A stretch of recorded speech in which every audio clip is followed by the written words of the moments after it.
আদি পুস্তক 38 এবং 39 অধ্যায়। এক সময়ে জুদা তার ভাইদের ছেড়ে আদুল্লাম নগরের হীরা নামে একজন লোকের সঙ্গে থাকতে গেল। সেখানে একদিন তার চোখে পড়ল সিয়া নামে একজন কানানিয়ার মেয়েকে। সে তাকে বিয়ে করল, তার সঙ্গে সহবাস করল। মেয়েটি গর্ভবতী হল, এক পুত্র সন্তানের জন্ম দিল। শিশুটির নাম রাখা হলো এর। পরে সে আবার গর্ভবতী হল এবং একটি পুত্র সন্তানের জন্ম দিল। সে এই শিশুটির নাম রাখল ওনান। পরে সে আরও একটি পুত্র সন্তানের জন্ম দিল। সে এই শিশুটির নাম রাখল সেলা। এর জন্মের সময় জুদা কেজিবে ছিল। পরে জুদা তার জ্যৈষ্ঠ পুত্র এর স্ত্রী করার জন্য তামার নামে একটি মেয়েকে বেছে নিল। কিন্তু জুদা জ্যৈষ্ঠ পুত্র এর ঘোরে অধার্মিক ছিল বলে ভগবান তার প্রতি খুবই বিরূপ হলেন। শেষে তিনি তার মৃত্যু ঘটালেন। জুদা তখন ওনানকে বলল, তুমি আমার দাদার স্ত্রীকে গ্রহণ করো। দেওর হিসাবে তার প্রতি তোমার যে কর্তব্য আছে তা পালন করো। দাদার বংশ রক্ষা করো। কিন্তু ওনান তো ভালোভাবেই জানত সন্তান জন্মালে সে সন্তান তার নিজের বলে গণ্য হবে না। তাই ভাইয়ের স্ত্রীর সঙ্গে যখনই তার সঙ্গম হতো তখনই ভাইয়ের বংশ রক্ষা করার অনিচ্ছায় সে নিজের বীর্য বাইরে মাটিতে ফেলে দিত। ভগবানের দৃষ্টিতে তার এই আচরণ গৃহীত কাজ হওয়ায় তিনি তার মৃত্যু ঘটালেন। জুদা তখন পুত্রবধূ তামারকে বলল, আমার ছেলে সেলা যতদিন না বড় হয় ততদিন তুমি না হয় বাপের বাড়িতে গিয়ে বিধবার মতোই থাকো। কেননা জুদা চেয়েছিল সেলাকেও তার ভাইদের মতো যেন মরতে না হয়। কাজেই তামার তখন বাপের বাড়িতে গিয়ে থাকতে লাগলো। তারপর বহুদিন কেটে গেল। এক সময়ে সিয়ার সেই যে মেয়ে জুদার স্ত্রী ছিল সে মারা গেল। শোকের আঘাত সামলে ওঠার পর জুদা আদুল্লামের সেই বন্ধু হীরাকে সঙ্গে নিয়ে, যারা তিন্নায় তার ভেড়াগুলি লোম ছাঁটাই করেছিল, তাদেরই কাছে গেল। তামারকে তখন এই খবর জানানো হলো, তোমার শ্বশুর তার ভেড়াগুলি লোম ছাঁটাইয়ের ব্যাপারে তিন্নায় আসছেন। তামার তখন বিধবার পোশাকটি ছেড়ে ফেলল। নিজের পরিচয় গোপন করার জন্যে একটা ওড়না মুখ ঢেকে নিয়ে সে গিয়ে বসল এনাইমের প্রবেশদ্বারের কাছে। এই এনাইম রয়েছে তিন্নায় যাবার পথে। সে এমনটি করল কেননা সেলা বড় হওয়া সত্ত্বেও তাকে তো সেলার হাতে স্ত্রী হিসাবে তুলে দেওয়া হয়নি। তাকে দেখে জুদা ভাবল সে একজন গণিকা। তামার তো নিজের মুখ ঢেকেই রেখেছিল। সে যে নিজের পুত্রবধূ তা বুঝতে না পেরে জুদা পথের ধারে তার কাছে গিয়ে বলল, কি শুতে রাজি আছো? তামার জিজ্ঞেস করল, তোমার সঙ্গে শুলে কি দেবে আমায়? জুদা উত্তর দিল, আমার পালের একটা ছাগলছানা পাঠিয়ে দেব। সে বলল, বেশ তো, তবে যতক্ষণ না ছানাটা পাঠাও বন্ধক হিসাবে আমার কাছে কিছু রাখতেই হবে। জুদা জিজ্ঞেস করল, কি বন্ধক রাখবো বলো? সে উত্তর দিল, দড়ি সমেত তোমার ওই সিলমোহরটি আর তোমার হাতের ওই দণ্ডটি। জুদা সেগুলি তার হাতে তুলে দিল। তার সঙ্গে সে শুল। এই মিলনের ফলে তামার গর্ভবতী হয়েছিল। সে তো উঠে সেখান থেকে চলে গেল। ওড়নাটা খুলে সে আবার তার সেই বিধবার পোশাক পরে নিল। পরে জুদা বন্ধক রাখা জিনিসগুলি মেয়েটির কাছ থেকে ছাড়িয়ে নেওয়ার জন্য তার সেই আব্দুল্লামের বন্ধুকে দিয়ে ছাগলছানাটি পাঠালো, কিন্তু সে মেয়েটির কোনো খোঁজ পেল না। সে সেখানকার লোকদের জিজ্ঞেস করল, এনাইমে পথের ধারে যে দেউল গণিকা বসে থাকতো সে কোথায়? তারা উত্তর দিল, এখানে তো কোনো দেউল গণিকা কখনো ছিল না। তাই সে জুদার কাছে ফিরে গিয়ে বলল, আমি মেয়েটির কোনো খোঁজ পেলাম না। তাছাড়া নগরের লোকেরা এই কথা বলল যে ওখানে কোনো দেউল কণিকা কখনো ছিল না। জুদা তখন বলল, ওই জিনিসগুলি ওর কাছেই বরং থাকুক, নইলে আমাদের কিন্তু সবার হাসির পাত্রই হতে হবে। আমি তো ছাগলছানাটা পাঠিয়ে দিয়েছিলাম, কিন্তু তুমি তো মেয়েটির কোনো খোঁজ পেলে না। এর প্রায় 3 মাস পরে জুদাকে এই খবর জানানো হলো, আপনার পুত্রবধূ গণিকাপনা করেছে, এমনকি তার ওই গণিকাপনার ফলে সে গর্ভবতী হয়েছে। জুদা হুকুম দিল, ওকে বাইরে নিয়ে যাও, পুড়িয়ে মেরে ফেলো। তাকে যখন বাইরে নিয়ে যাওয়া হচ্ছিল, সে শ্বশুরকে বলে পাঠালো, এই জিনিসগুলি যার, তারই সন্তান আমার গর্ভে রয়েছে। সে আরও বলল, আপনি একবার ভালো করে দেখুন তো, এই সিলমোহর, এই দড়ি আর এই দণ্ডটি কার জিনিস? জুদা জিনিসগুলো দেখে মাত্রই চিনতে পারল। সে বলল, ও তো আমার চেয়ে বেশি সৎ। আমি তো ওকে আমার ছেলে সেলার হাতে তুলে দেইনি। তামারের সঙ্গে তার অবশ্য আর কখনো দৈহিক সম্পর্ক হয়নি। সন্তান প্রসবের সময় এলে দেখা গেল তামারের গর্ভে যমজ সন্তান রয়েছে। প্রসবের সময় একটি শিশু হাত বের করল, তখন ধাই সেই হাতটি ধরে উজ্জ্বল লাল একটি সুতো তাতে বেঁধে দিল, এই শিশুটি যে প্রথমে জন্মেছে তা বোঝবার জন্যে। কিন্তু শিশুটি তার হাত আবার ভেতরে টেনে নিল, আর তখন বেরিয়ে এলো তার ভাইটি। ধাই বলে উঠল, আহা, নিজের বেরিয়ে আসার কেমন রাস্তা করে নিলি তুই। সেই জন্য তার নাম রাখা হলো পেরেশ, অর্থাৎ ছিদ্রপথ। এরপর বেরিয়ে এলো তার ভাই, যার হাতে ছিল সেই উজ্জ্বল লাল সুতোটি। তার নাম রাখা হলো জেরাহ, অর্থাৎ উজ্জ্বল। আদি পুস্তক 39 অধ্যায়।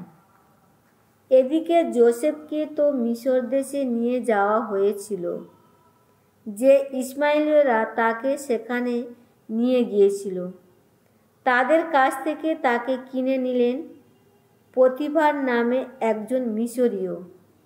ইনি ছিলেন ফারাওর এক পদস্থ কর্মচারী, তার রক্ষী দলের প্রধান। ভগবান যোসেফের নিত্য সহায় থাকায় যোসেফ সব ব্যাপারে সফল হতে লাগল। সে তার মিশরীয় মনিবের বাসভবনেই দিন কাটাত। মনিব যখন বুঝতে পারলেন ভগবান যোসেফের নিত্য সহায়, যোসেফ যে কাজেই হাত দেয় ভগবান তা সফল করে তোলেন, তখন যোসেফ তার প্রিয় পাত্র হয়ে উঠল। তিনি তাকে নিজের খাস কর্মচারী করে তুললেন। যোসেফকে তিনি নিজের বাসভবনের অধ্যক্ষ করে তুললেন। তারই হাতে তুলে দিলেন নিজের সব কিছুরই ভার। তখন হলো কি, যেদিন তিনি যোসেফকে নিজের বাসভবনের অধ্যক্ষ করে তুললেন এবং নিজের সব কিছু দেখাশোনা করার দায়িত্ব তাকে দিলেন, সেদিন থেকে যোসেফেরই জন্যে ওই মিশরীয়ের বাসভবনের ওপর নামল ভগবানের আশীর্বাদ। ঘরে বাইরে যেখানে তার যা কিছু ছিল সব কিছুরই ওপর বর্ষিত হতে লাগলো ভগবানের আশীষ ধারা। তাই নিজের সব কিছুর দায়িত্বভার তিনি যোসেফেরই হাতে ছেড়ে দিলেন।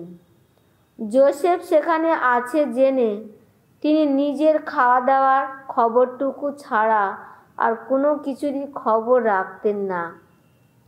যোসেফ ছিলেন সুদেহী সুদর্শন মানুষ।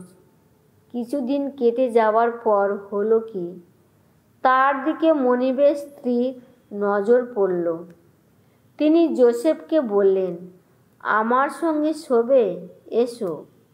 কিন্তু যোসেফ রাজি হলো না। মনিবের স্ত্রীকে সে বলল, দেখুন, আমি এখানে আছি বলে আমার মনিব এই বাড়ির কোনো কিছুরই দিকে আর নজর রাখেন না। তিনি তো তার সব কিছুরই ভার আমারই হাতে তুলে দিয়েছেন।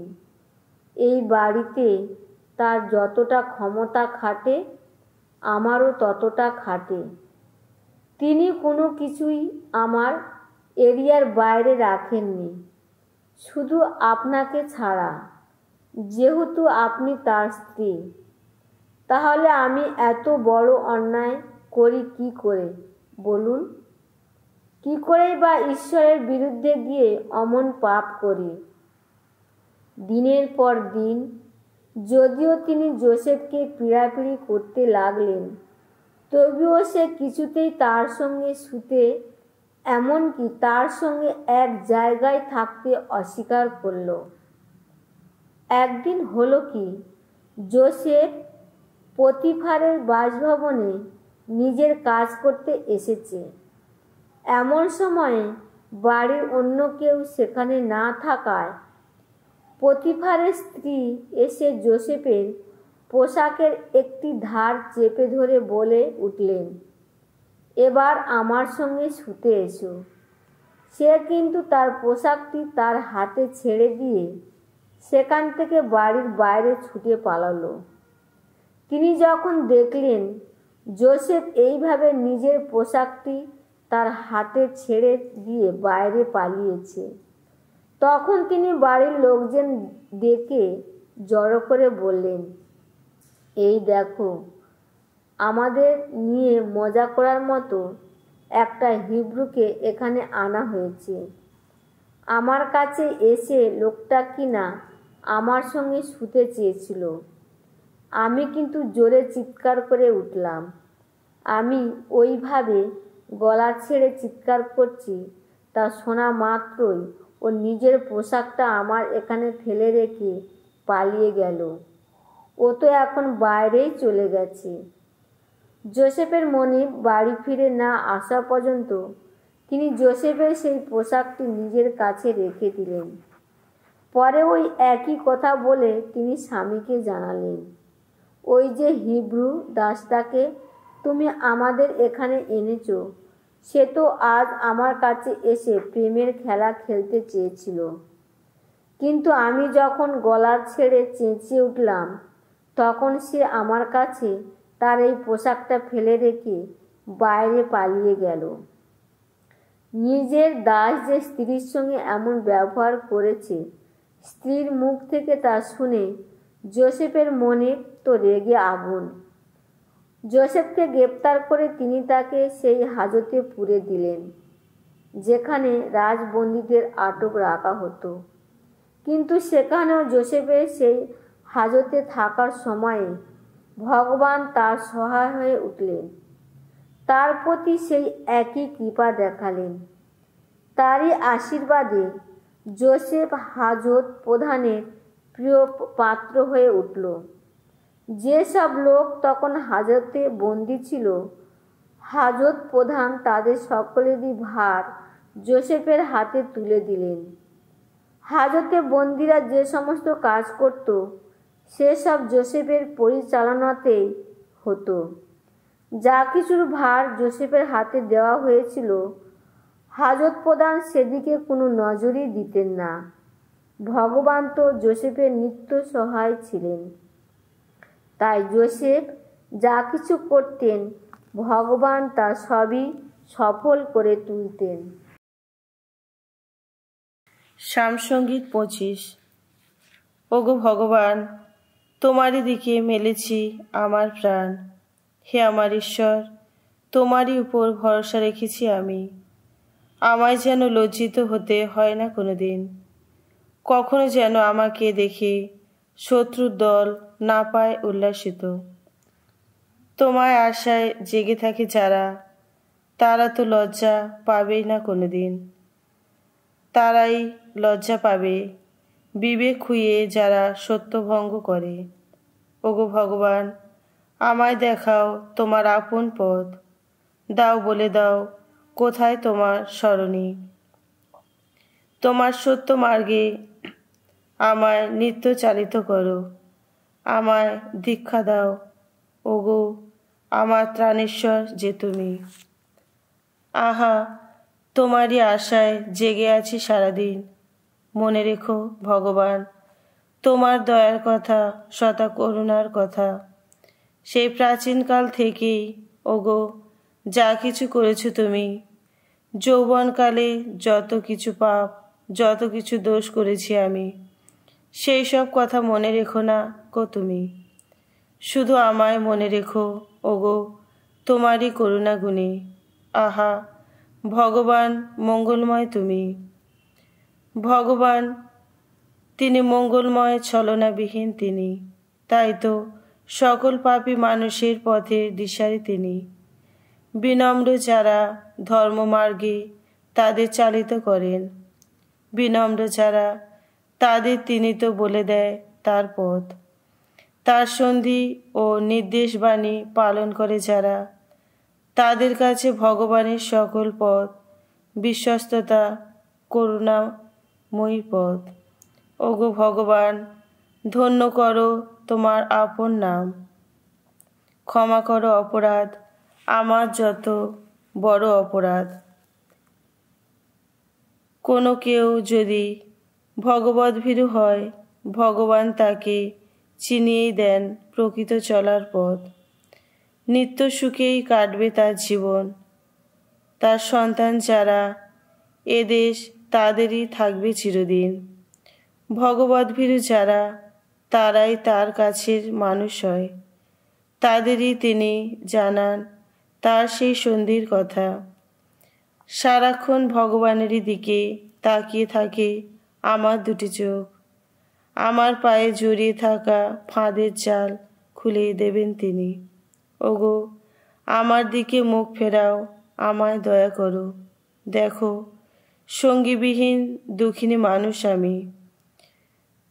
জুড়িয়ে দাও আমার হৃদয় জ্বালা, আমায় মর্ম যন্ত্রণা থেকে উদ্ধার করো তুমি। আমার দুঃখ ব্যথার দিকে চেয়ে দেখো একবার, মার্জনা করো, মার্জনা করো আমার সকল পাপ। আমার কত যে শত্রু, চারিদিকে চেয়ে দেখো একবার। আমার প্রতি কত যে প্রবল, তাদের সবার ঘৃণা। আমার প্রাণ রক্ষা করো, আমায় মুক্ত করো। নিয়েছি আমি তোমার শরণ, লজ্জায় যেন না পড়ি কোনোদিন। ছলনাবিহীন সততা আমায় রাখুক নিরাপদে। দেখো তোমারই আশায় জেগে আছি ভগবান। ওগো ঈশ্বর, ইসরায়েলকে মুক্ত করো তুমি। যত জ্বালা, যত যন্ত্রণা থেকে মুক্তই করো তুমি।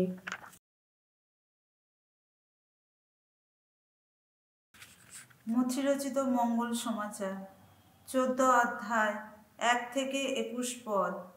সেই সময় সামন্তরাজ হেরোদ যিশুর সম্বন্ধে নানা জনশ্রুতি শুনতে পেয়ে একদিন তার পারিষদদের বললেন, উনি নিশ্চয় দীক্ষাগুরু যোহন, নিশ্চয় মৃতদের মধ্য থেকে আবার বেঁচে উঠেছেন। সেই জন্যই তো এমন সব অলৌকিক কাজ করার শক্তি ওর মধ্যে সক্রিয় রয়েছে। ব্যাপারটা হলো এই, হেরোদ একদিন যোহনকে গ্রেপ্তার করেছিলেন এবং তাকে শেকলে বেঁধে কারাগারে বন্দিও রেখেছিলেন। তিনি তা করেছিলেন নিজের ভাই ফিলিপের স্ত্রী হেরোদিয়ারই মুখ চেয়ে। কেননা যোহন হেরোদকে বারবার বলেছিলেন, না, হেরোদিয়াকে ভোগ করার অধিকার আপনার নেই। তিনি যোহনকে হত্যা করতেও চেয়েছিলেন, কিন্তু লোকদের জন্যে তিনি মনে মনে ভয় পেয়েছিলেন। কেননা লোকে যোহনকে প্রবক্তা বলেই মানত। কিন্তু হেরোদের জন্মদিনের উৎসবে হলো কি, সেই হেরোদিয়ার মেয়ে সকলের সামনে এসে নাচ দেখালো।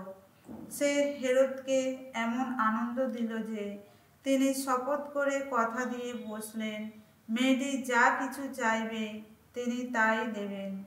তখন মেয়েটি তার মায়ের প্ররোচনায় বলল, ওই দীক্ষাগুরু যোহনের মাথাটা আপনি এখানেই একটা থালায় করে আনিয়ে আমার হাতে তুলে দিন। রাজা এতে ক্ষুব্ধ হলেন, কিন্তু তার ওই শপথের জন্যে আর উপস্থিত অতিথিদের কথা ভেবে তিনি আদেশ দিলেন যে মেয়েটিকে যেন তাই দেওয়া হয়। তিনি তখন লোক পাঠিয়ে কারাগারেরই যোহনের শিরচ্ছেদ করালেন। তারপর থালায় করে তার মাথাটি আনা হলো, আর সেই তরুণীর হাতে তা তুলে দেওয়া হলো, আর সেও আবার তার মায়ের কাছে তা নিয়ে গেল। তখন যোহনের শিষ্যেরা এসে তার মৃতদেহটি নিয়ে গিয়ে তা সমাধি দিলেন এবং তারপর যিশুকে গিয়ে এই সংবাদ জানালেন। যিশু এই কথা শুনে তখন একটা নৌকো করে এমন একটি নির্জন জায়গায় চলে গেলেন যেখানে তিনি একটু নিরিবিলিতে থাকতে পারবেন। এদিকে এই কথা জানতে পেরে সেখানকার বিভিন্ন শহর থেকে লোকেরাও তখন হাঁটা পথে তার পিছু পিছু সেখানে গেল। ফলে নৌকো থেকে নেমে যিশু দেখতে পেলেন সামনে বহু লোকের ভিড়। তাদের জন্যে তার কেমন দুঃখ হলো। তাদের মধ্যে যারা রোগ ব্যাধিতে ভুগছিল তিনি তাদের সুস্থ করে তুললেন। সন্ধ্যা হয় এমন সময় শিষ্যরা তার কাছে এসে বললেন, জায়গাটা বড় নির্জন আর বেলাও পড়ে এসেছে, এবার আপনি বরং লোকদের যেতে বলুন, যাতে তারা কাছের যত গ্রামে গিয়ে নিজেদের জন্য কিছু খাবার কিনে নিতে পারে। যিশু উত্তর দিলেন, না, ওদের কোথাও যেতে হবে না, তোমরা নিজেরাই বরং ওদের খেতে দাও। তারা তখন বললেন, কিন্তু 5খানা রুটি আর 2টি মাছ ছাড়া এখানে আমাদের কাছে তো আর কিছুই নেই। যিশু বললেন, ওগুলোই আমার কাছে নিয়ে এসো তো।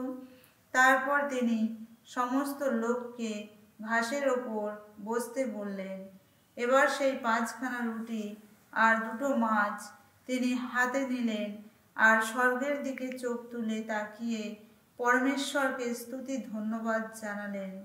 তারপর রুটি কখানা ছিঁড়ে টুকরো টুকরো করে তিনি শিষ্যদের হাতে তুলে দিলেন, আর শিষ্যরা তখন ওই টুকরোগুলো লোকদের হাতে দিতে লাগলেন। তারা সকলে খেলো, পেট ভরেই খেলো। তারপর যতগুলো টুকরো পড়ে রইল শিষ্যরা তা কুড়িয়ে নিলেন। তাতে 12খানা ঝুড়ি ভরে গেল। সেদিন যারা খেয়েছিল স্ত্রীলোক আর বাচ্চা ছেলে মেয়ে ছাড়া তাদের সংখ্যা ছিল 5000-এর মতো।